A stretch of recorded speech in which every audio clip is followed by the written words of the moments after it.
Minhas amigas, meus amigos, brasileiras e brasileiros, o meu abraço. Hoje, como presidente constituinte da República, tive meu expediente na área militar, porque agora está começando a volta dos militares ao poder. Por isso preciso fazer esclarecimento pedagógico aqui. Não é ditadura, não é regime de exceção, não é nada.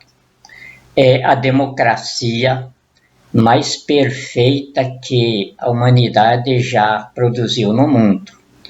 E foi ela instalada no Brasil em 1988 pela Constituição Brasileira, que foi promulgada pela nação naquela época, 5 de outubro de 1988. É a Constituição que estabeleceu o regime que está sendo instalado agora no Brasil. Começou no dia 15 deste mês a ser efetivado.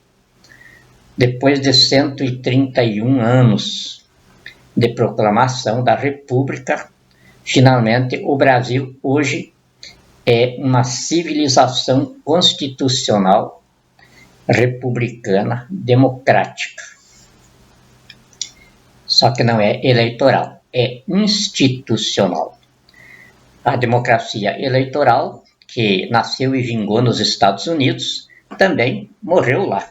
Com essas eleições que foram feitas agora, mostrou a fiasqueira que virou os pleitos eleitorais. Então, no Brasil não vai ter mais isso aí. É a fonte da corrupção que nós estamos trancando.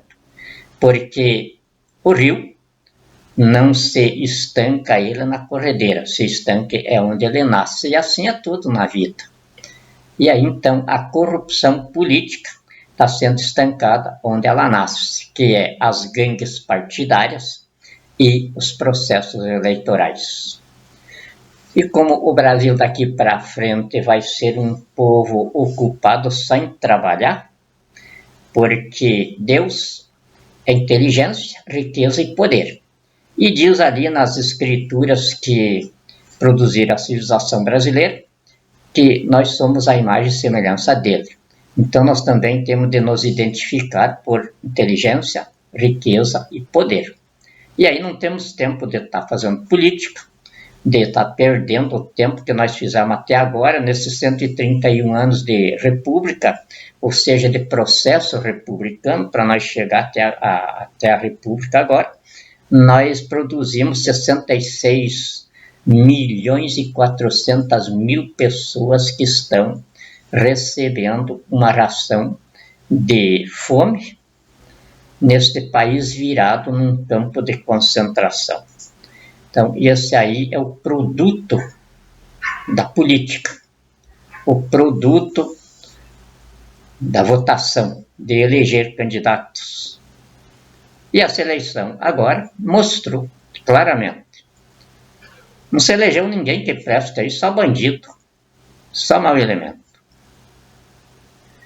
Então agora a nação vai ver militares por toda parte. Temos 372 mil militares nas Forças Armadas. A partir do próximo ano, eu vou colocar mais 1 milhão de pessoas dentro delas.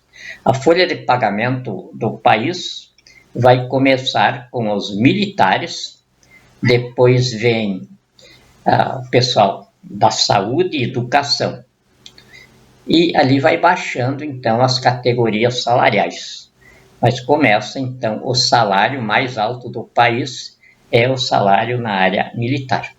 Porque o militar, a função dele é sacerdotal.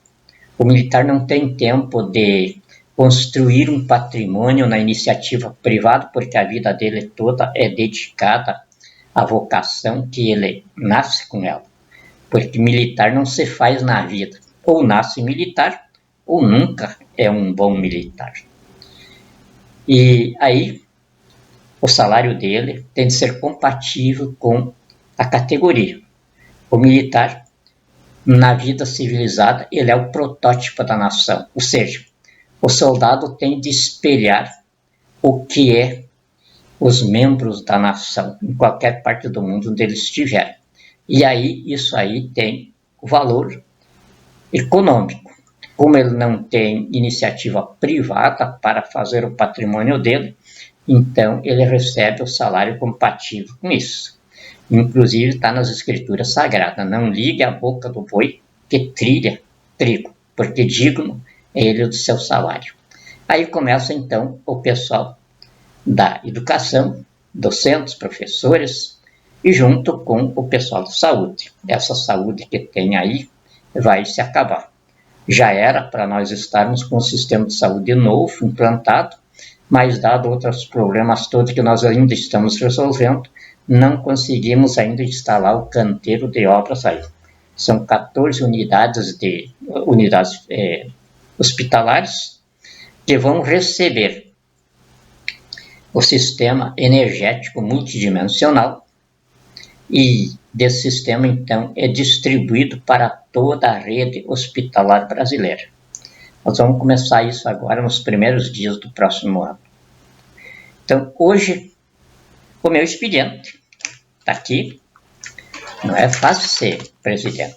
Isso daqui foi o que eu consegui hoje. Isso daqui foi com o Estado-Maior Conjunto das Forças Armadas. Aqui, Supremo Tribunal Federal. Atrás do habeas corpus, que nós estamos acabando com a pandemia do coronavírus. Aqui no Quartel-General do Exército. Vocês imaginam os assuntos do poder, como eles são pesados e volumosos. Isso é começo, mas a assessoria que a gente tem agora, que a nação tem agora, porque a nação que está no poder, direto no poder. Então, a parte técnica da nação são os militares, como eu vinha dizendo, e aí os militares, então, hoje vão estar por toda parte.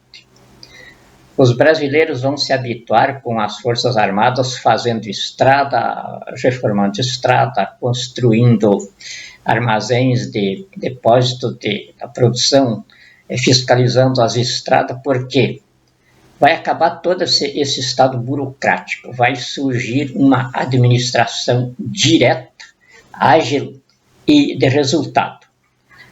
Então, o Exército vai ficar com a parte terrestre da construção do país. Nessa parte terrestre aí, a fiscalização de trânsito, tudo vai ser feito pelos militares. Por isso é que eu vou colocar mais 1 milhão de soldados efetivos dentro das Forças Armadas. A parte fluvial, de águas, é com a Marinha, e a parte aérea é com a Aeronáutica. Todos eles trabalhando. Não temos mais militares daqui para frente para ficar pintando meio fio, cortando grama, cuidando de vilas militares, e os oficiais na frente de computadores, e depois fazendo o futebolzinho deles, e daí para casa. Isso não são militares, mas ficaram desse jeito, porque o Estado que estava aí não tinha espaço para eles. Então, agora vai voltar o espaço para as Forças Armadas integrarem a nação com os profissionais militares. E aí vão estar por toda parte. Agora, nos próximos dias, a gente já vai nomear, ou seja, instituir os 26 governadores. Os 26 governadores instituídos vão ter também 26 vice-governadores. Os 26 vice-governadores serão eles todos militares. Os governadores todos civis.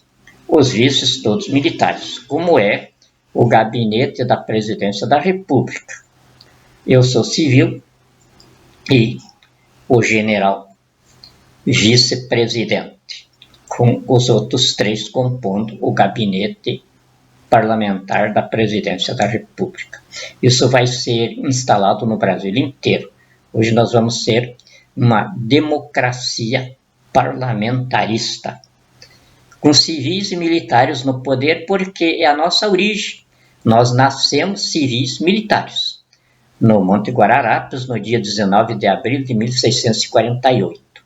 Por que se considera assim? Isso é a ciência política que ensina lá fora, nos cursos de doutorado. Foi onde eu aprendi. Aqui no Brasil, a gente não aprende isso. Não aprendia desde aquele tempo. Mas lá fora, então, a gente aprende sobre o Brasil.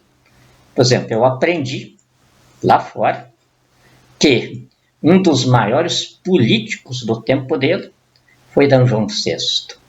Depois, o neto dele, D. Pedro II. Tudo gente nossa. E daí afora, os grandes estadistas do mundo são todos eles brasileiros.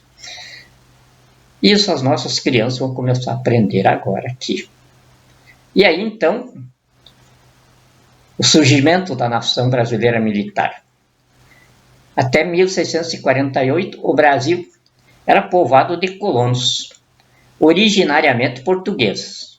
Mas aí estava cheio de gente de outras nacionalidades também. E o Brasil estava invadido por holandeses, franceses, espanhóis, ingleses. De repente, então, os colonos portugueses resolveram demarcar território. Porque do jeito que eles estavam aí, estavam numa terra de ninguém. Cada um chegando, fazendo a sua colonização aqui, não para cultivar a terra, mas para roubar. Todo mundo roubando as riquezas que estavam aí na flor da terra, como se diz. Então, os colonos portugueses se levantaram com os índios brasileiros, os negros escravos, e ali então surgiu uma força armada que era a própria nação que estava nascendo. Os colonos nascendo uma nação e em forças armadas também, porque deveriam as tropas militares portuguesas estarem aqui defendendo o território, que na época era de Portugal, e defendendo a nação portuguesa que estava aqui. Mas não, eles não vieram aqui, não tinha ninguém de Portugal aqui. Os colonos portugueses aqui se levantaram.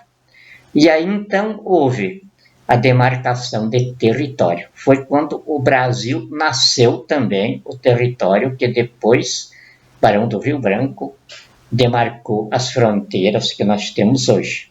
Mas foi naquele dia, com o índio Henrique Dias, aliás, o negro Henrique Dias, de general, o índio Felipe Camarão, e ali foram 5 grandes colonos que nasceram brasileiros, nação brasileira naquele dia.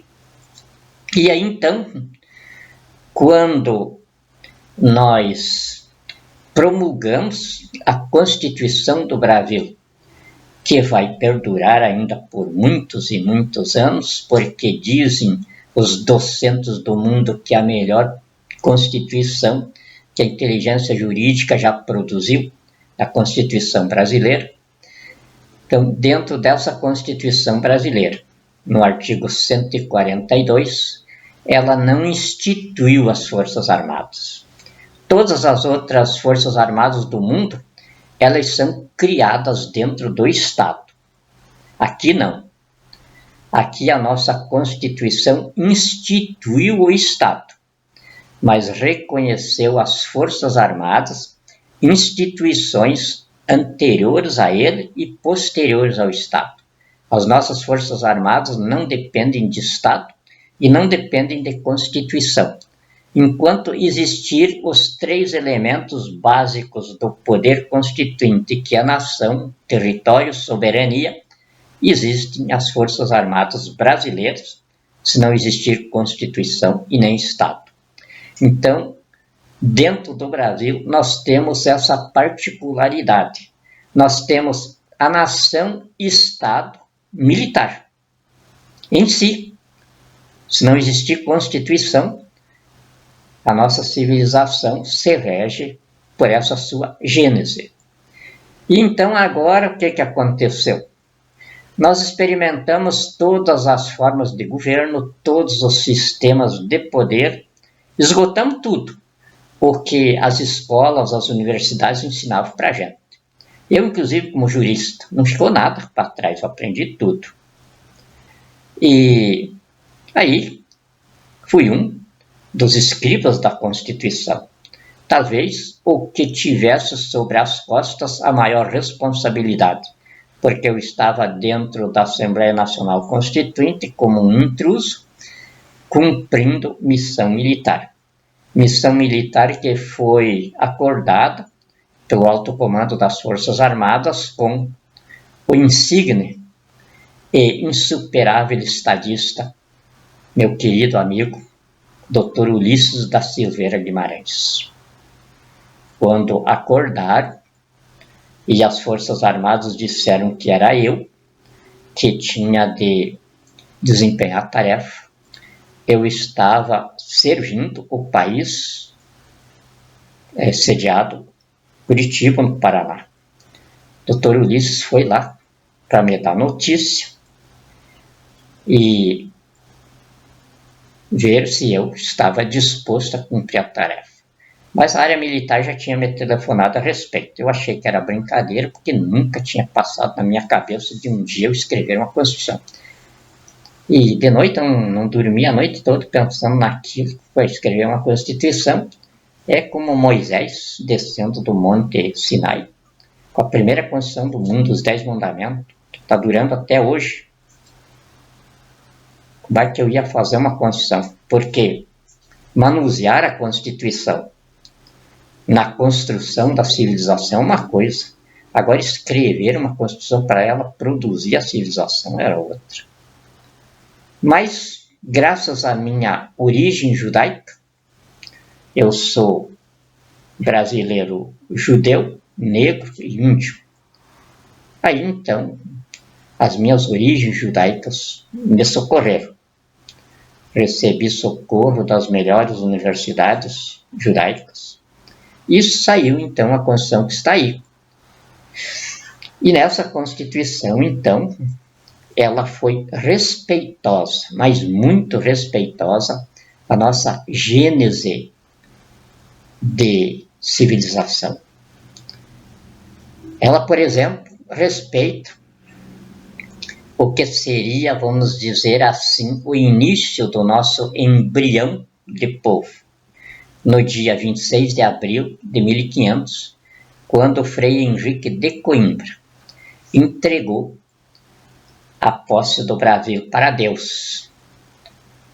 Foi o acontecimento mais lindo da história do mundo, que as nossas crianças vão começar a aprender também agora. Em outras partes do mundo, onde chegavam os conquistadores, os desbravadores, os descobridores, eles chegavam matando as populações nativas. Aconteceu ao redor da terra inteira, como Colombo fez nos Estados Unidos, Fernão, aliás, o espanhol que chegou na América Latina, que são nossos vizinhos, também chegou matando, escravizando, fazendo estardalhaço. Aqui não. Os portugueses desembarcaram das caravelas e os índios curiosos foram receber aquele pessoal que estava vindo das águas. E ali começou o entrevero, começou a miscigenação. Os portugueses encantados com a recepção e a inocência daquele povo, e aquele povo também admirado daquela gente que estava saindo da água. E ali então começou aquele entrosamento. Chegaram dia 22, durante 4 dias ficaram se entrosando. E aí então Frei Henrique de Coimbra reuniu os índios, eles cortaram as madeiras para fazer o altar, e foi eles que fizeram a cruz com a qual os portugueses escrituraram a posse do Brasil para Deus. Nós que conhecemos a vida aqui mais a fundo, nós não temos aquele momento como descoberto do Brasil. Porque muito antes daquilo, ali os fenícios, o próprio rei Salomão, já levava o pau-brasil daqui. O Templo de Salomão tinha peças lá feitas por essa madeira que só dava aqui no Brasil. E aquele revestimento de ouro, aquela abundância de ouro que havia nos impérios, saía tudo daqui. Mas daí os portugueses é que vieram para colonizar aquilo, que tomaram posse da terra como colonizadores, mas entregando ela para Deus.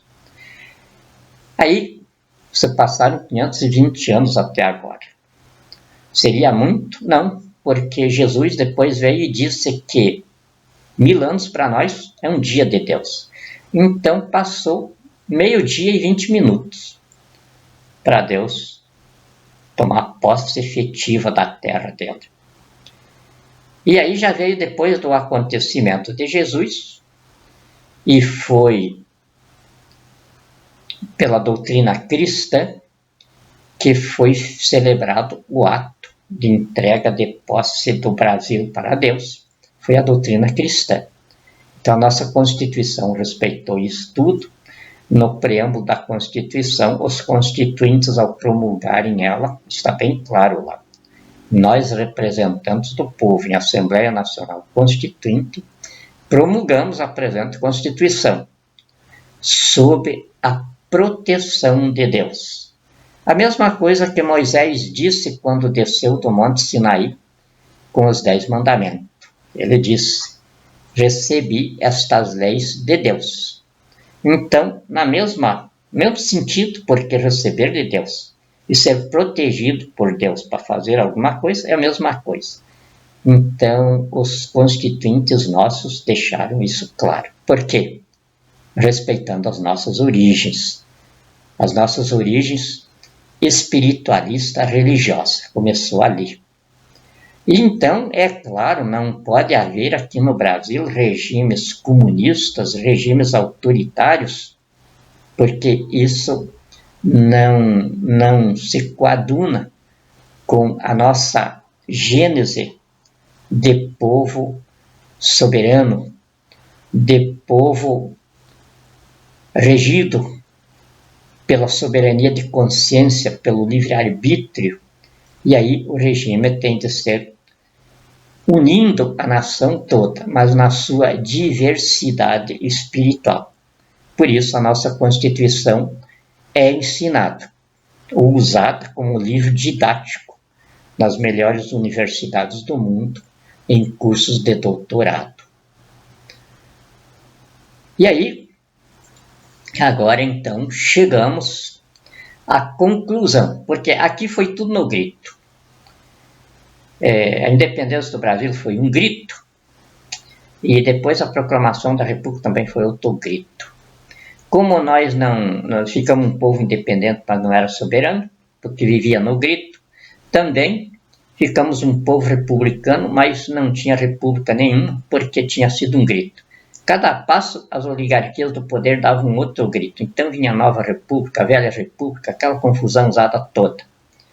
Até que em 64, aí as mulheres brasileiras deram o grito dela, com a Marcha da Família com Deus pela Liberdade. Foi contra a comunização do Brasil, que os comunistas, já com os chineses junto, tinham declarado no comício da Central do Brasil a comunização do Brasil, a comunização chinesa, maoísta na época, do Brasil. Então, naquela época já o Brasil estava nas mãos da China comunizada. E aí as mulheres brasileiras então se levantaram, sob a liderança da professora Dona Melinha, e com a Marcha da Família, com Deus pela Liberdade, rejeitaram o comunismo. Então foi outro evento da nossa história, onde a nação renasceu, Forças Armadas, porque ao grito das mulheres, as Forças Armadas imediatamente acolheram. E aí o Congresso Nacional, no dia 16 de abril de 1964, acolheram o Marechal Humberto de Alencar Castelo Branco, por eleição congressual na presidência da República, cumprindo o mandato de Jânio Quadros, que tinha passado para o vice dele, João Goulart. João Goulart tinha assumido, tinha no lugar dele o presidente da Câmara, Janelle Mazzilli, assumiu interinamente. E aí, então, tudo legal, não houve golpe nenhum, não houve revolução, nada ilegal. Os militares simplesmente assumiram, pela origem de nação militar, o levante das mulheres, da família, com Deus pela liberdade. E aí, é claro, se posicionaram em Brasília sobre aquilo. Mas não disseram para o presidente João Goulart que iam prender nem nada, ele sumiu. E aí, quem declarou a vacância da presidência da República foi o presidente do Senado Federal, o senador, esqueci o nome dele agora aqui, declarou vacância e empossou, o senador Mauro Andrade, empossou então o deputado federal Janelle Mazzilli. E daí, dia 16 de abril, como a Constituição da época mandava, o Congresso Nacional fez a eleição indireta para completar o mandato do Jânio Quadros. E aí elegeram, então, a eleição indireta, o Marechal Humberto de Alencar Castelo Branco. Não houve golpe nenhum. E aí, então, Marechal Humberto de Alencar Castelo Branco cumpriu o mandato do Jânio Quadros e começou os movimentos de guerrilhas, de terrorismos, de comunismos. O presidente Alencar teve de tomar certas medidas, e aí então houveram por bem os deputados, senadores, os políticos da época fazer uma outra eleição, também congressual, onde elegeram então um novo general. E aí, por problema de saúde, ele não conseguiu completar o mandato. Aí foi que entrou então o general Emílio Médici. O general Emílio Médici teve de enfrentar as guerrilhas que surgiram por todo o Brasil. Não foi militar nenhum que perseguiu ninguém. Os militares tiveram de agir, mas agiram dentro do que o sistema jurídico brasileiro determinava. As ações contra os guerrilheiros, contra assaltantes de banco, contra terroristas, eram enfrentadas pela polícia civil, polícia militar. O delegado Fleury, de São Paulo, eles que tinham de enfrentar aquilo que em São Paulo é que dava os maiores ferros no Rio de Janeiro. E aí então veio o general Ernesto Geisel. E aí, com o general Ernesto Geisel, eu já estava na assessoria de inteligência da presidência da República. Era uma assessoria particular.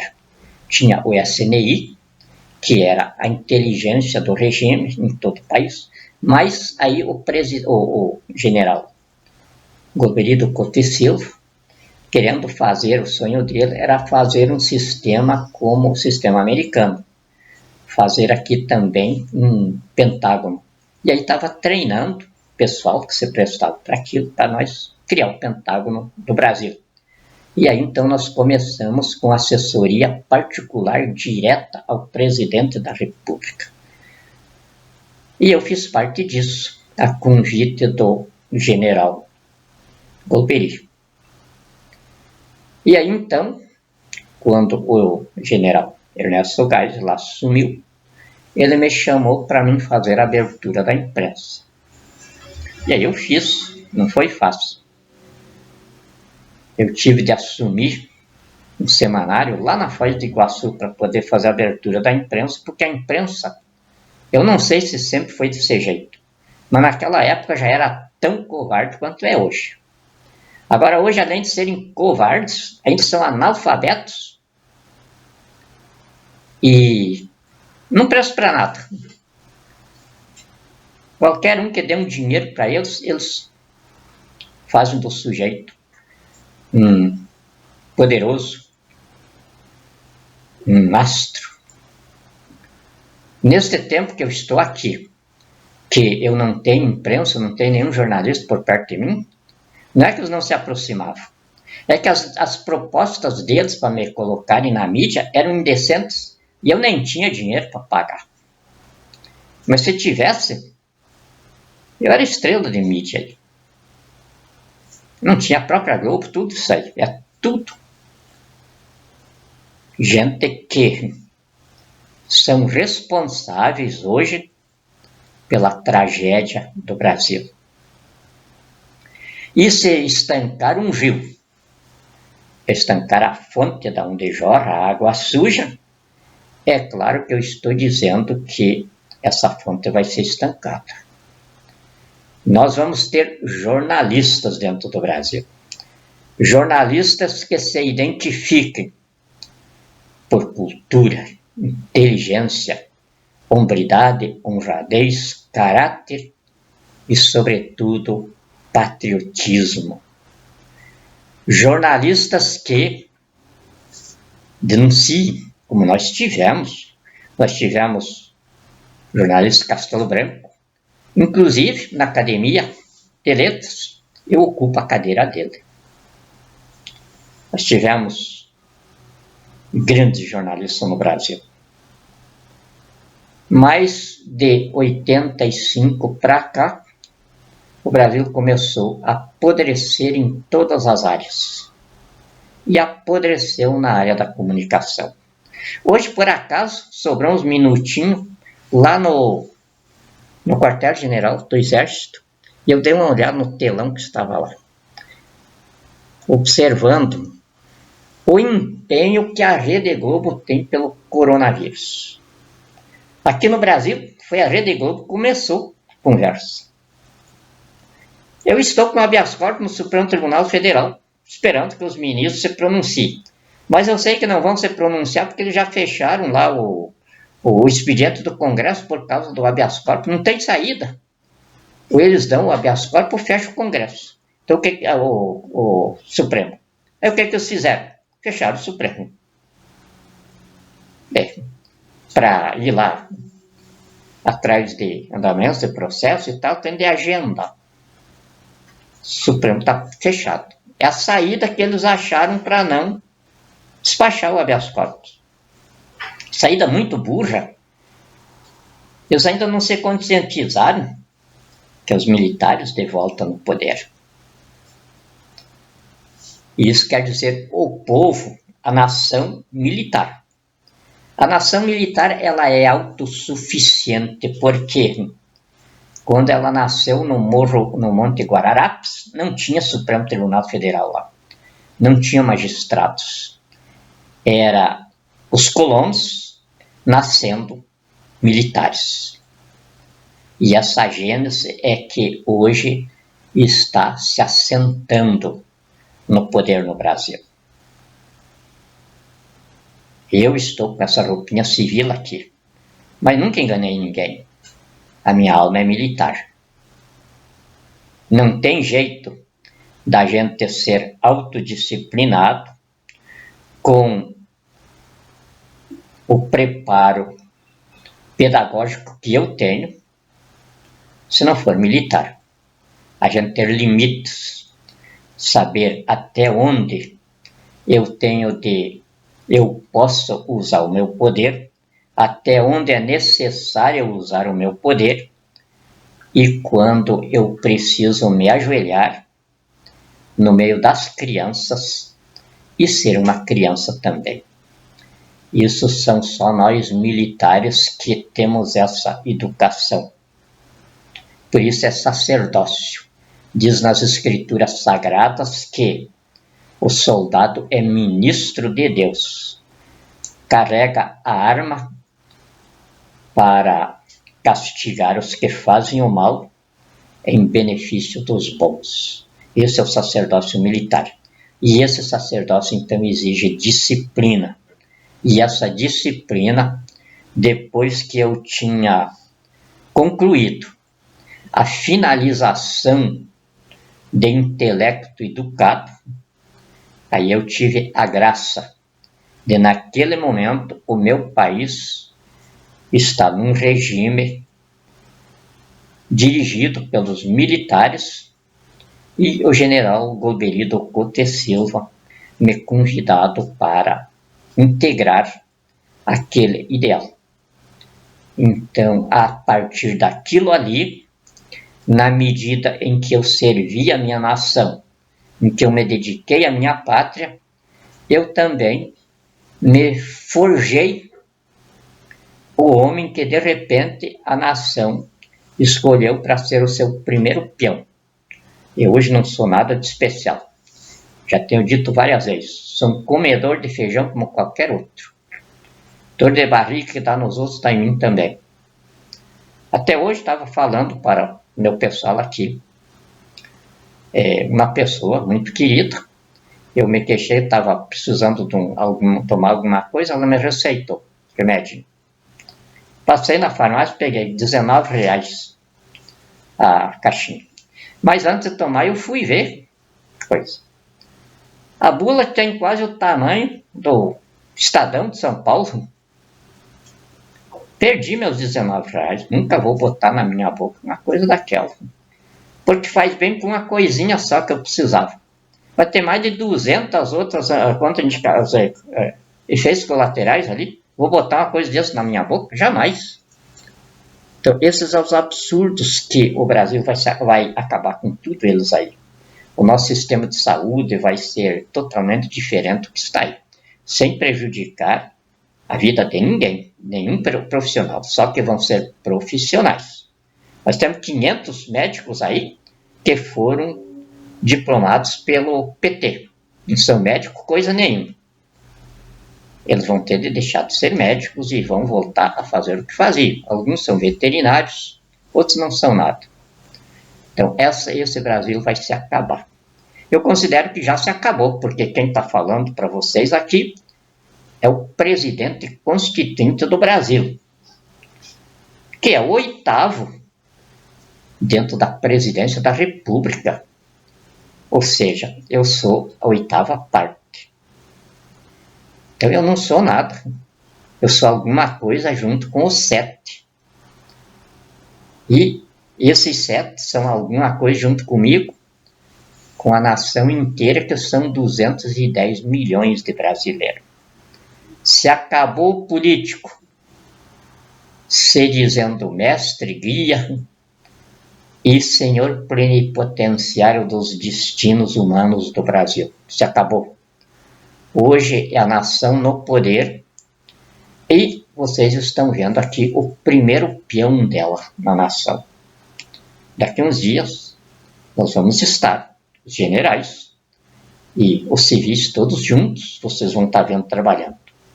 Este momento desta prosa aqui vai continuar sempre. O gabinete da presidência da República vai ser um auditório de televisão. A notícia não vai mais ser coletada pelas mídias e depois transmitida. As notícias vão sair diretamente das fontes que produzem. E a presidência da República vai começar isso. O gabinete da presidência da República vai ser um estúdio de televisão, de rádio.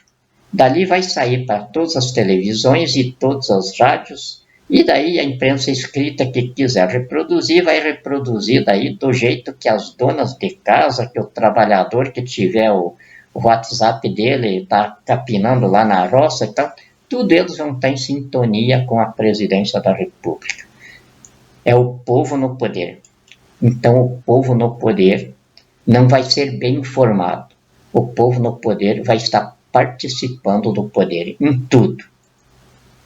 E como o tempo deste terceiro e último estágio do ideário da Revolução de 64 é por 100 anos, eu acredito que enquanto o Brasil não estiver consolidado, nós vamos estar no poder, porque, apesar do meu cabelinho branco, eu sou, naqueles meus 20 anos, talvez 30, um pouquinho mais maduro, mas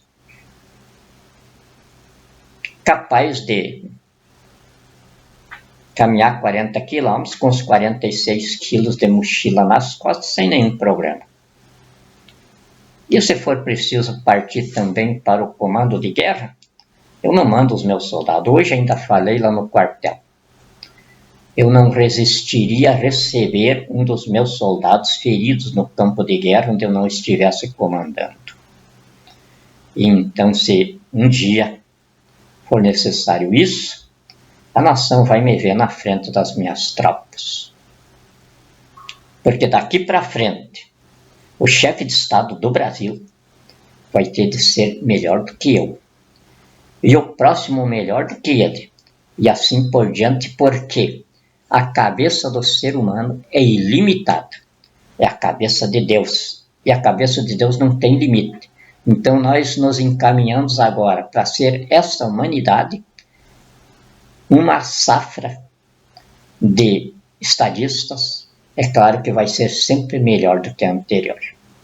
Este é o Brasil que se inicia, porque ele já nasceu no dia 29 de abril, aliás, de dezembro de 2017. O povo brasileiro nasceu nesse Brasil. Deus vos abençoe, vos guarde e muito obrigado.